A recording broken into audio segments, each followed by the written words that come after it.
નમસ્કાર, સમાચાર સાથે હું છું હિના। બુલેટિનની શરૂઆત કરીશું રાજ્યના વાતાવરણની અપડેટ સાથે।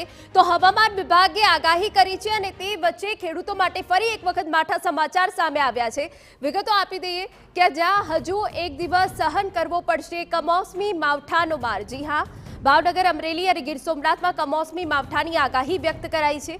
બનાસકાંઠા અને કચ્છમાં પણ કમોસમી વરસાદ પડવાનું અનુમાન છે। ભરૂચ અને સુરત બાદ વરસી શકે છે આ માવઠું। જો કે કચ્છમાં જો વરસાદ થાય તો કેરીના તૈયાર પાકને મોટું નુકસાન થઈ શકે છે।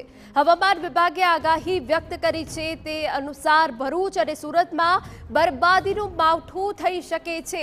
સાયક્લોનિક સર્ક્યુલેશન રાજ્યમાં સર્જાયું છે, જેના કારણે વરસાદી વાતાવરણ રહી શકે છે। માવઠાના સંકેત છે અને હજુ એક દિવસ માવઠાનો માર રહેશે, જેને લઈને હવે ખેડૂતો ચિંતામાં મુકાયા છે। તો તમને જણાવી દઈએ કે ભાવનગર, ભરૂચ અને સુરતમાં વરસાદની આગાહી છે।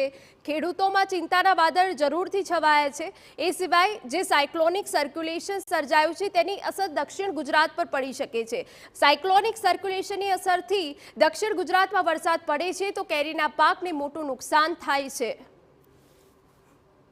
ભાવનગર, ભરૂચ, સુરત કે જ્યાં માવઠાનો માર અને ખેડૂતો પરેશાન છે, આ બરબાદીનું માવઠું કે હજુ એક દિવસ માટે વરસાદ પડી શકે છે, કમોસમી વરસાદ। રાજ્યમાં વાતાવરણમાં પલટો આવી શકે છે, અમે તમને બતાવી રહ્યા છે। એ સિવાય બનાસકાંઠા અને કચ્છમાં પણ બરબાદીનું માવઠું પડી શકે છે। ભાવનગર, સુરત બાદ બનાસકાંઠા અને કચ્છમાં પણ વરસાદી આગાહી વ્યક્ત કરવામાં આવી છે। સાયક્લોનિક સર્ક્યુલેશન સર્જાયું છે, જેના કારણે હજુ એક દિવસ રાજ્યમાં કમોસમી વરસાદ રહી શકે છે।